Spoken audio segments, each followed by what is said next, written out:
We had a client that we worked with, and she was really struggling with profitability. She kept raising tuition. She actually did 3 tuition increases within a 15-month cycle, and she still could not catch up.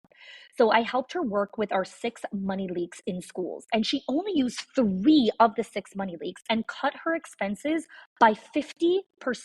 50. She did not fire anyone. She did not slash any of her programs, and she did not work more hours. Again, the 6 money leaks are not hacks or spreadsheets. These are patterns. They are small decisions that feel so normal that your school does, but they quietly drain your school's profit. So if you've ever wondered why you're working so hard, but still not seeing the return, this is your first step to clarity. Click the link in the show notes and find out what it's actually costing you.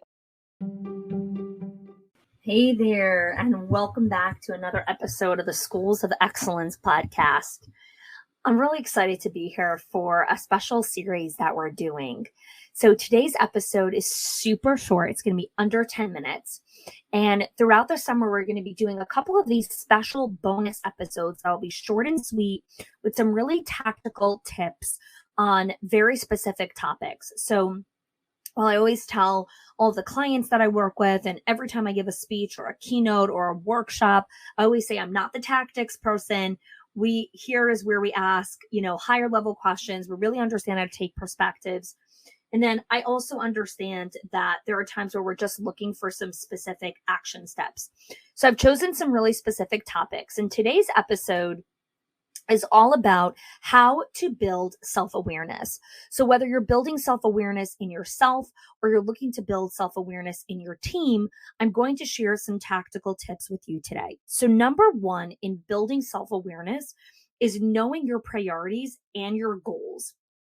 Why is knowing your priorities and your goals so important when it comes to self-awareness? Well, if you're not aware of where you're heading or what your priorities are, it's very difficult for you to be aware of how you're showing up or the choices that you're making or the decisions that you're making or the filters you should be using to make decisions. And so it's really important that you're cognizant of what are my priorities? What are my goals? What do I want to accomplish? Where am I going? What is important for me right now in this season of life, in this season of school, in the season of my personal life, in the season of my own life, family life, extended life, whatever it is, where am I heading? And some of you might be listening to this and saying, I don't know. Well, we actually released a recent episode called The Priorities Reset. And it was a double episode, part one, part two. So it's a 2-part series where I walk you through how to set your priorities. And that episode is actually an excerpt of one of the trainings that we do in our Directors in Our Circle and our Owners HQ program. Every 90 days, we do a priorities reset call where we help all of our members get crystal clear on their priorities. Where are they supposed to be focused right now? What should they be doing with their time? How should they be delegating? And what should they be doing? So if you're not clear on that, definitely go ahead and listen to that 2-part episode, which is again a replay of the priorities reset call that we do inside of our higher tier memberships. So that's the first step in self-awareness. Another tip in building self-awareness is the connection with friends who can be honest with you. So a couple of weeks ago, I went out with a girlfriend of mine from high school. So we're friends for almost 20 years. And I had flown to Dallas to speak at an event, and she lives in Austin. And so she flew to Dallas. We rented an Airbnb for literally 18 hours. And we slept for maybe 5 of the 18 hours. And the rest of the time we were talking and hanging out. We didn't go anywhere. We literally just hung out in the Airbnb, ordered in food, and just had a great time.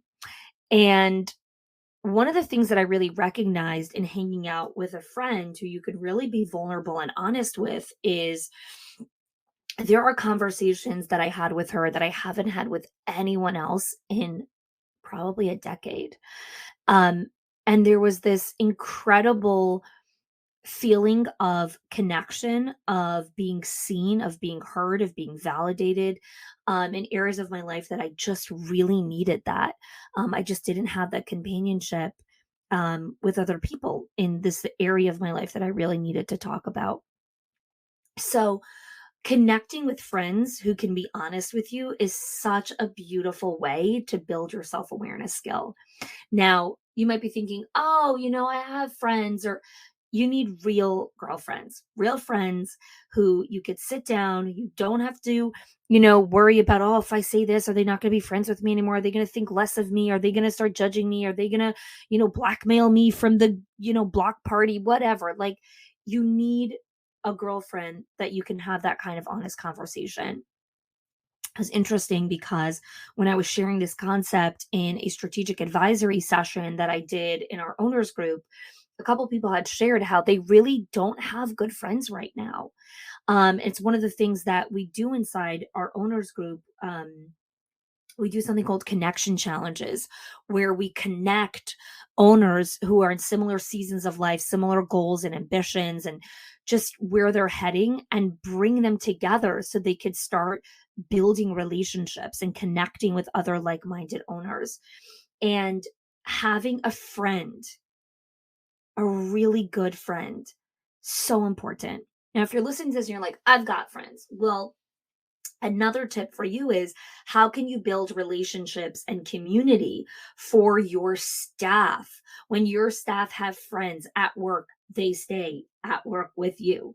So we actually did an episode as well, called The Paradox of Self-Reliance and Community. You could definitely check that out as well. And I really explain super deeply inside there how to build a culture of belonging, how to build a culture of community, where your staff get along and connect with one another. So that's another continued resource, layered onto this tip. And the final thing that I want to share with you, and one of the skills to build self-awareness, is practice asking for feedback. So many times, we in our mind, we think we want feedback because we know that through feedback we get better. But then when we get feedback, we fall apart and we judge ourselves, and we're like, I'm going to be perfect, look perfect, and act perfect, so no one can have any negative feedback to say about me. And Winston Churchill is known for this great quote of, like, you have enemies, great, now you've stood up for something in your life. And if you don't have people who don't like you, you're not taking a stand on anything, basically. And if you're a leader and you're listening to this podcast, you need to take a stand on something, right? You are the voice of the next generation of leaders of these children. And there are going to be people that don't like you. And this isn't about building a thicker skin. This is about understanding the comfortability with yourself and the discernment of making your own decisions and being comfortable with that and leaning into that, and understanding that your self-worth doesn't come from what people think, or what any of all the parents in your center think, if they like you or if they don't like you, if you open school 10 minutes early or close 30 minutes early. You're never going to please everyone. And as much as in your mind you believe that, subconsciously there's a part of you that is still fighting for that approval. And until you develop the muscle to ask for feedback and sit in that discomfort, you cannot build your self-awareness. And as you lack the self-awareness, you cannot build a school of excellence. A school of excellence is built on those foundations of trust, of feedback, of leadership, of vulnerability. And these are hard skills to build. They're not easy. And there's no, one step process or 5 steps. There's no, like, put in the dollar bill, push the button, and the Coca-Cola comes out. These skills are soft skills. They are built through hours and hours of repetition, of doing this thing and trying this thing. And again, this is years of work. And so this is why I'm against these tactics of, like, these short, quick episodes of, like, here, and do these 3 things and now you'll be more self-aware. Sure, do these 3 things for the next 3 years, and then you'll really start to become more self-aware. So I'm sharing these with you because while they're very simple, they're not easy to execute on. And this is not a 1 week or 3 month process. This is years. You're playing the decades game. And when you're playing the decades game, you're looking to really build your skill of self-awareness as a leader. And if you're coaching leaders, right, you might be listening and saying, I'm really self-aware. I really want to help my leaders or my staff become more self-aware. This is the place to start. Use the exact same formula with them. And the main thing is to say, if you want to get better, if this is your career, if this is what you're looking to do with your life, or even for the next 3 to 5 years, building your self-awareness muscle is a powerful, powerful tool to become a phenomenal leader. All right. Thanks so much for listening to these bonus episodes on how to build a school of excellence. And I hope you join us for the next one. If your accountant has ever told you to cut back on professional development or slash your teacher appreciation budget or your staff development budget just so you could stay afloat, or has told you, hey, you probably can't go invest in that program, please listen. The problem is not that you're spending too much money on your people or yourself or your investment or your support system. It's that your school has invisible money leaks that are draining your profit, leaks that no spreadsheet will ever catch or accountant. So I created the 6 money leaks of schools that show you the 6 core areas that schools lose money every single month without realizing it.